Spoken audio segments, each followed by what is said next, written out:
Nah, bayangkan nakama, dua dunia yang sangat berbeda ya. Satu dipenuhi sihir ninja dan kekuatan mata misterius, satunya lagi dihuni oleh bayangan gelap dan raja yang bangkit dari kematian. Lalu tiba-tiba dua tokoh terkuat dari masing-masing semesta itu bertemu. Boruto Uzumaki, pewaris kekuatan Otsutsuki, dan juga Jogan yang bisa menembus batas ruang waktu itu ya, melawan Sung Jinwo Shadow Mona yang menguasai pasukan kegelapan dan kekuatan tak terbatas dari dunia para hunter.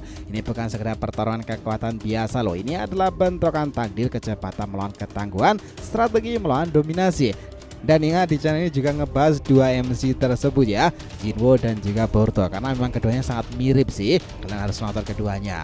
Di balik jurus-jurus hebat dan kekuatan luar biasa, ada pertanyaan yang ngebara, siapa yang benar-benar layak disebut sebagai yang terkuat nih? Pertarungan ini bukan hanya memperebutkan kemenangan, tapi juga menunjukkan sejauh mana batas kekuatan bisa didorong ketika dua karakter dari semesta yang berbeda saling berhadapan dalam duel yang menggetarkan semesta sendiri nakama. Ingat, antara Sung Jinwo solo leveling sendiri dengan Boruto 2 Blue Vortex ada kemiripan jalan ceritanya. Dari sanalah kita akan ngebahasnya lebih dalam. Let's go, kita mulai nakama.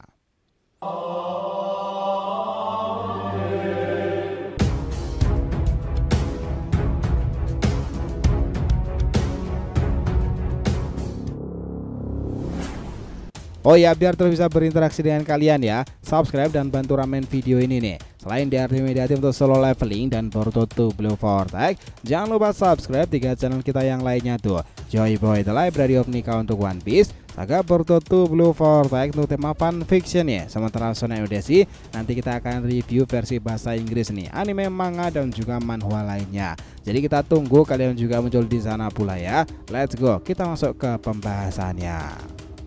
Jadi gini, Jinwo versus Boruto, pemburu terkuat dalam sejarah melawan shinobi terkuat nih. Kedua karakter ini secara alami sering dibanding-bandingkan karena peran dan tingkat kekuatan mereka yang mirip dalam semestanya masing-masing. Jadi di video ini kita akan menentukan siapa yang paling menarik nih dalam ceritanya, si pembunuh dewa atau sang raja bayangan tuh. Nah, Jinwo adalah salah satu yang menarik. Nah, kita ingat jika bukan yang paling kuat dari seluruh karakter di semesta itu solo leveling, kekuatannya bisa menguncang realitas hingga keberadaan di planet saja menjadi ancaman bagi umat manusia kan.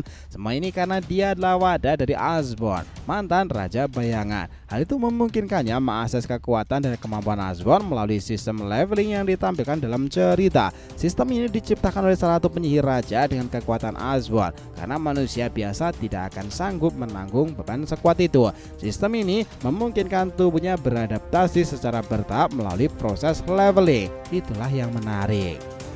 Nah, sebagai gambaran seberapa besar kekuatan yang diwarisi Jinwo itu, Asbon awalnya adalah salah satu penguasa rulers yang diciptakan oleh makhluk absolut. Makhluk ini digambarkan sebagai entitas maha kuasa yang menciptakan banyak semesta sejak zaman kuno nih, sampai mereka bosan dan menciptakan para penguasa dan para raja Mona untuk menghibur diri mereka dengan perang abadi antara kedua kubu. Sampai akhirnya para penguasa memberontak terhadap makhluk absolut itu dan ngebunuhnya karena ia menolak mengakhiri pertumpahan darah. Asbon adalah salah satu dari sedikit penguasa yang setia pada makhluk absolut tersebut. Akhirnya tewas di tangan para penguasa lain beserta para pasukan mereka. Namun ternyata makhluk itu telah menyembunyikan kekuatan dalam diri Asbon, kekuatan untuk mengakhiri segalanya kan. Seperti yang disebutkan dalam chapternya sendiri, ia kemudian menjadi raja bayangan dan kekuatan yang menyaingi para penguasa dan bahkan Antares, sang raja kehancuran yang dikenal sebagai monark terkuat loh. Kekuatan itu muncul dalam diri Jinwo seiring waktu saat dia naik level, ngebuka lebih banyak kemampuannya. Seberapa kuatkah Jinwo? Ya, dia bisa dengan mudah mengalahkan Thomas Sandre yang dikenal sebagai hunter level nasional terkuat di dunia. Hunter jenis ini memiliki kekuatan untuk menghancurkan seluruh tentara negara seorang diri. Mereka jauh lebih kuat dari hunter peringkat S biasa yang terkuat saja bisa menghancurkan beberapa blok kota nakama. Jinwo bahkan menjadi lebih kuat dari ini setelah dia dibunuh oleh para Mona. Kematian ini memicu sistem kode menghapus sistem leveling itu sendiri, sehingga semua batasan kekuatan dalam dirinya itu hilang dan dia bisa membangkitkan kekuatan sejati sang raja bayangan. Seperti yang dikatakan Asbon, kekuatanmu kini menjadi absolut. Itulah yang menarik. Ini juga memberinya keabadian nakama. Setelah itu dia bisa mengalahkan dan menghancurkan Raja Ace Frost tersebut dan Raja Binatang Buas Terakan hanya dengan 3 atau 4 pukulan. dia bahkan memburu raja kehancuran Antares sendiri nih, monark terkuat. Pertarungan dan Antares begitu dahsyat hingga menyebabkan retakan di dimensi di ruang angkasa yang membuka jalur ke surga tersebut. Ini terjadi setelah Jinwo menahan serangan terkuat Antares bernama Breath of Destruction, memiliki kekuatan menghancurkan segalanya di alam semesta, bahkan konsep seperti kematian itu sendiri. Artinya Jinwo saat ini lebih kuat dari monark terkuat lainnya yang diciptakan oleh makhluk-makhluk absolut, makhluk yang bahkan dibunuh oleh para pengikutnya sendiri kan. Perlu dicatatnya nakama, ini bukanlah versi Jinwo yang lebih muda yang kemudian kembali ke masa lalu dan bertarung melawan semua Mona dan pasukan mereka selama 27 tahun di domain mereka sendiri. Jadi bisa dikatakan Jinwo benar-benar luar biasa overpower. Bagaimana dengan kecepatannya? Ya, kecepatan Jinwo meningkatkan seiring kekuatan yang dia terima dari Asbon. Saat dia berada di level 90, dia bisa menghindari dan bereaksi terhadap kilatan dari Baran. Seharusnya bisa ngebunuh Jinwo dengan mudah nih, ngebuktikan bahwa dia itu berada di level kecepatan super tinggi. Kemudian saat menghadapi dungeon ganda dan bertarung melawan arsitek pencipta sistem leveling, dia bisa menghindari sinar merah dari patung dewa yang digambarkan sebagai sinar laser berbasis mana, karena sinar itu dikatakan sebagai sinar cahaya. Ini berarti kecepatan sinarnya setara dengan kecepatan cahaya itu sendiri nakama. Perlu diingat pula ya bahwa Jinwo tidak benar-benar menghindari secara fisik, tapi menggunakan kemampuan Ruler Stones untuk membelokkan arah serangan tersebut.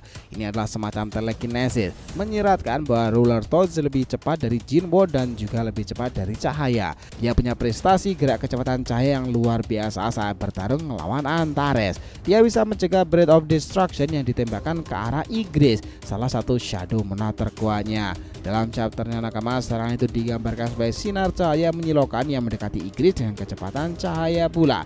Namun dalam sekejap Jinwo muncul di depannya dan memblokirnya secara langsung, padahal dia tidak berada di dekatnya saat serangan itu diluncurkan kan.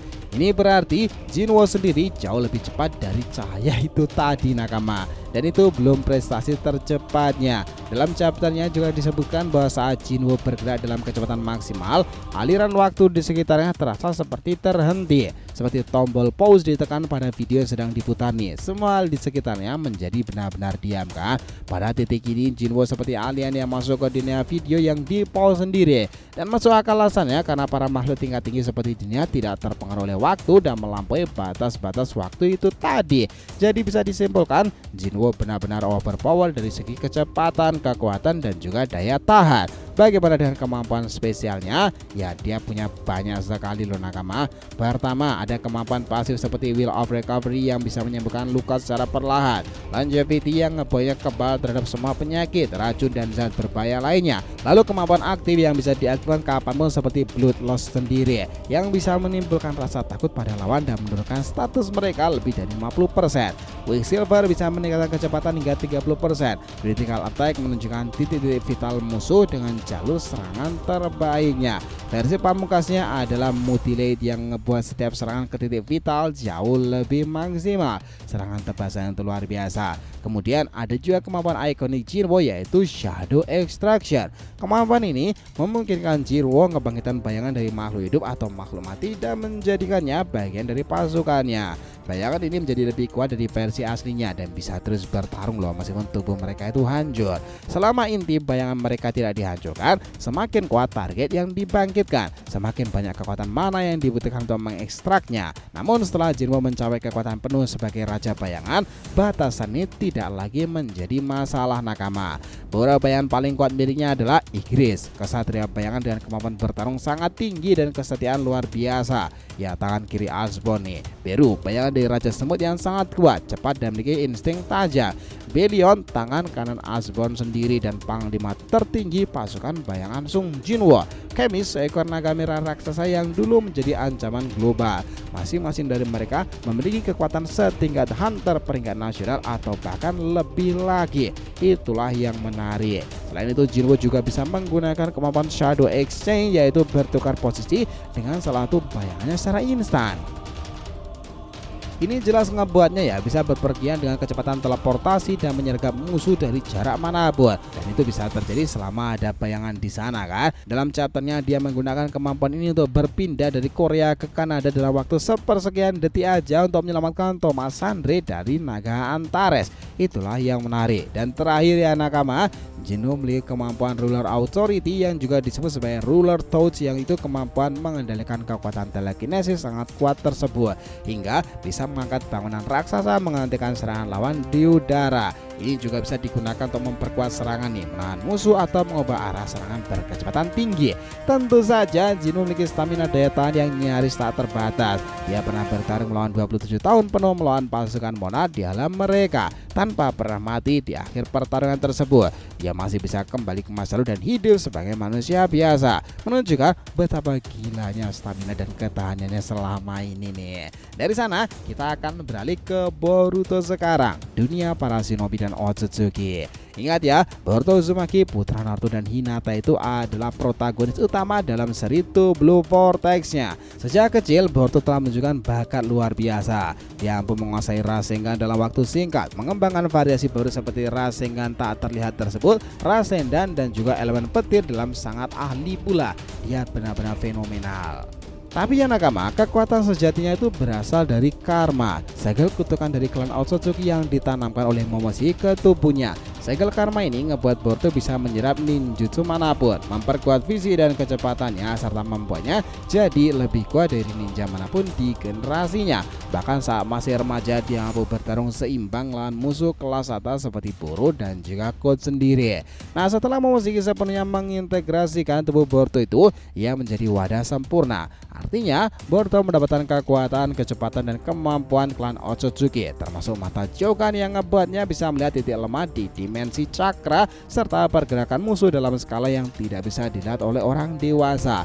Walau kekuatan mata ini masih misterius ya, ia jelas memberikan Boruto keunggulan dalam pertarungan jarak dekat maupun jauh. Jangan lupakan ya, pedang Sasuke Kusanagi yang sekarang menjadi miliknya itu, serta kemampuan bertarung tangan kosong yang dia pelajari dari ayah dan juga gurunya. Saat ini Boruto bahkan bisa bertarung melawan musuh seperti Code yang sudah dimodifikasi melawan klan Kara sendiri itu, serta Kawaki yang memiliki karma dari Ishige. Ingat, segalanya untuk Boruto sekarang itu benar-benar luar biasa tuh auranya. Boruto remaja saat ini dalam kisah Two Blue Vortex berada di level kekuatan yang bahkan ngebuat para Otsutsuki itu jelas waspada.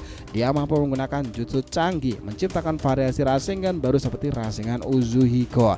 Kekuatan yang terus meningkat seiring berjalannya waktu. Dia bisa mencabik-cabik musuh dalam hitungan detik. Rasengan ini bekerja berdasarkan rotasi bumi dan juga cakra sendiri, tidak bisa dihentikan dengan teknik biasa. Semakin dalam Boruto menyerap cakra tersebut, semakin efek ledakan dari musuhnya tersebut akan sangatlah fatal nih. Itulah yang mengerikan dari Uzuhiko Vortex. Karena kita tahu ya, dia itu juga bisa menunjukkan kemampuan waktu seperti mengantisipasi gerakan musuh dari masa depan yang sepertinya berkaitan dengan pengaruh Jogar atau bahkan peningkatan karma. Hal ini memungkinkan Boruto menjadi ninja yang bukan hanya kuat secara fisik tapi juga memiliki prediksi dan presisi yang sangat tinggi dalam pertempuran. Selain itu nakama, Boruto punya kecepatan reaksi luar biasa loh. Dalam berbagai pertarungan dia bisa menghindari serangan secepat kilat, teleportasi yang bahkan teknik ruang waktu seperti milik Sasuke itu bisa dilakukan. Dalam kondisi penuhnya, dia bisa menyamai atau bahkan melampaui para Kage, bahkan melawan ayahnya sendiri dalam berbagai aspek sendiri. Selain itu ya nakama, ingat pula bahwa sekarang ini Boruto sekarang itu memiliki kekuatan dari entitas Otsutsuki yang berbeda-beda. Kenapa? Karena ternyata di tubuhnya sendiri itu mengalir cakra hebat dari leluhurnya Hamura dan juga Hakurumo, yang notabene cakra asalnya itu berasal dari Kaguya. Lu bayangin aja seberapa mengerikannya Kaguya Otsutsuki di masa lalu. Kedua, dari Otsutsuki Momoshiki yang notabene karma berasal dari dirinya.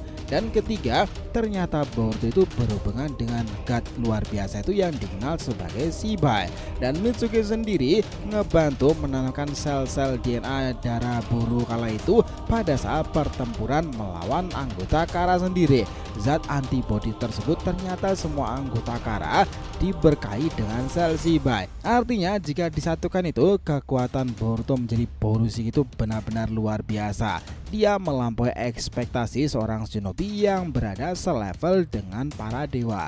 Itulah yang menarik pada Boruto sekarang ini nakama. Nah, karena itulah sekarang kita masuk ke pertanyaan utama. Siapa yang akan menang jika Boruto bertarung melawan Sung Jinwoo tuh? Ini bukan pertarungan yang bisa dijawab dengan simpel ya, karena keduanya berasal dari semesta yang berbeda dengan sistem kekuatan yang juga beda banget. Tapi kalau kita analisis satu persatu, kita bisa ambil kesimpulan logis sih. Pertama, dalam hal kecepatan refleks, jelas Boruto itu lebih unggul. Dia mampu bereaksi terhadap musuh dengan kecepatan yang mendekati kecepatan cahaya, terutama saat menggunakan karma atau bahkan Jogannya. Jinwoo memang cepat, bahkan bisa teleport dengan Shadow Exchange, tapi refleks alami Boruto mungkin masih lebih tinggi karena dia juga ninja yang terlatih dalam pertarungan jarak dekat. Apalagi dia juga menguasai teknik yang dikenal sebagai Hiraishin, dan itu ada tingkatannya loh, benar-benar luar biasa cepat. Namun Jinwoo bisa menutup kekurangan itu dengan strategi dan pasukan bayangannya.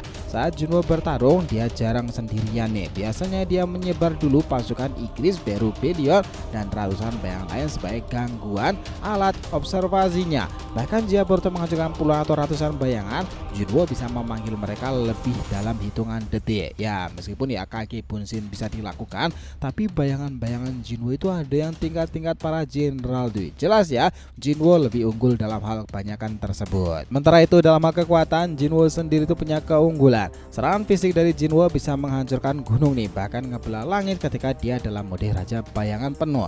Bayangan pun memiliki kekuatan yang masing-masing, bisa menandingi monster kelas atas. Beberapa hunter nasional pun bisa kalah dengan satu tebasan dari Beru atau bahkan Belion nakama. Namun Boruto tidak akan tinggal diam dong. Dia memiliki rasengan Uzuiko yang refleksnya makin kuat seiring waktu dan tidak bisa dihentikan hanya dengan kekuatan fisik. Jika Jinwoo terkena serangan ini secara langsung, bahkan regenerasinya mungkin tidak akan cukup cepat untuk menahannya secara langsung. Apalagi Boruto bisa menyerang sambil memprediksi gerakan musuh menggunakan Jogan kan. Lalu bagaimana dengan daya tahan dan staminanya? Ya, Jinwoo pernah bertarung selama 27 tahun non-stop di dunia monster tanpa mati. Dia bisa meregenerasi tubuhnya selama intinya tidak dihancurkan. Boruto juga punya regenerasi lewat karma dan Momoshiki nih, tapi belum ditunjukkan kalau dia bisa menyamai ketahanan segila Jinwoo. Tapi jika itu Momoshiki, ya mungkin lebih wajar lagi ya Boruto mungkin unggul karena Otsutsuki bisa bertahan bertempur ribuan tahun. Itulah yang menarik. Satu hal yang penting yang jadi keunggulan Jinwoo adalah kemampuan Shadow Exchange yang luar biasa, dimana dia bisa bertukar posisi dengan bayangan kapan saja, dimana saja, dan ini memberikan dia mobilitas hampir seperti teleportasi, dan jelas itu bisa menghindari serangan-serangan fatal dengan sangatlah mudah nih. Tapi Boruto pun sebenarnya nakama bisa menggunakan teknik ruang waktu seperti milik Sasuke untuk berpindah cepat nih. Teknik ini juga menjadi duel yang sangat strategis dan cepat di antara mereka berdua.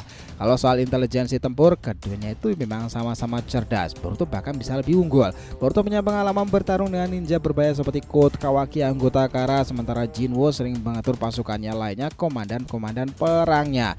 Jinwoo bisa ngebaca pola musuh dan menemukan cara membalikkan keadaan dalam waktu singkat. Tapi Boruto sendiri tuh pertarungannya juga melawan para Otsutsuki. Artinya dia itu juga diuji batas kecerdasan melawan para bangsa dewa kan. Kita sendiri merasa Boruto lebih unggul di sini.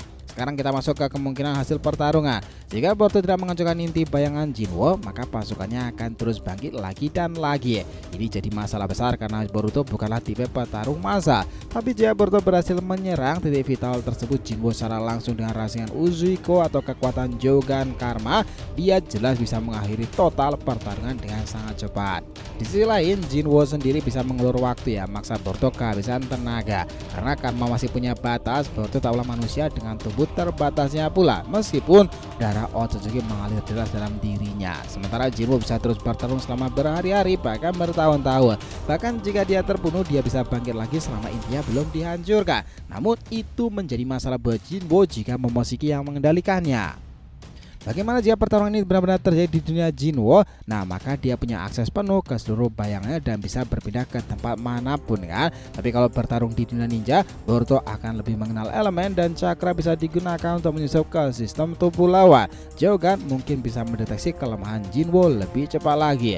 Namun yang buat Jinwoo itu benar-benar berbahaya adalah absurdnya kekuatan pasifnya sendiri. Bayangkan cuy, walaupun dia mati, sistem bisa membangkitkannya ulang dengan kekuatan lebih besar. Kalau kita ambil versi penuh setelah pertarungan 27 tahun, Jinwoo bukan lagi manusia biasa loh. Dia lebih mirip entitas abadi. Jika Boruto berhasil menemukan cara dalam menghancurkan bayangan ini, Jinwoo secara cepat ya lalu menyerang langsung sebelum Jinwoo mengeluarkan seluruh pasukannya, maka Boruto pasti akan menang. Tapi jika pertarungan berlangsung lama, Jinwoo bisa mengeluarkan seluruh pasukan secara mengulur waktu pula, maka dia akan menjadi monster tak terkalahkan selanjutnya. Pertarungan ini bisa berjalan ke dua arah, tapi jika semua potensi dikeluarkan dan tidak ada batasan di dunia, ya Sung Jinwoo mungkin sedikit lebih unggul karena dia punya ketahanan, regenerasi dan pasukan tanpa batas. Sedangkan Boruto meski luar biasa kuat tetapi punya batas stamina dan waktu aktif karmanya, itu akan menjadi masalah. Namun, tiga kekuatan yang sebelumnya kita sebutkan tadi bangkit ya, itu akan menjadi masalah sendiri. Kaguya, Momoshiki dan juga Shibai. Jelas di sana Jinwoo akan berakhir dan tewas dengan cepat. Itulah yang menarik pada perbandingan kali ini nakama. Nah, kalau mau disimpulkan, dalam duel epik antara Boruto dan Sung Jinwoo di semestanya ini, kekuatan mereka ibarat dua kutu yang sama-sama mematikan tapi datang dari dunia berbeda. Boruto dengan kekuatan yang luar biasa dan rentetan kemampuan dari Otsutsuki, sementara Jinwoo memiliki kemampuan dari sang raja bayangan Asbor. Segalanya memang sangat menarik di antara keduanya kan. Itulah kenapa, karena ada kemiripan-kemiripan seperti ini, kita sendiri di channel ini ngebahas kedua MC tersebut ya, Boruto 2 Blue Vortex dan juga sang Shadow Monarch Sung Jinwoo. Nah, stay tune nakama, kita bahas lebih dalam dua karakter itu nanti. Jadi itulah tadi ya pembahasan kita mengenai apa yang terjadi pada perbandingan dari Boruto dan juga Sung Jinwoo. Terima kasih banyak telah menonton cerita ini sampai akhir. Jika ada yang ditanyakan silahkan nih, feel free tulis di kolom komentar di bawah ini teman-teman. Thanks ya telah menonton video ini sampai akhir, and we'll be come back again.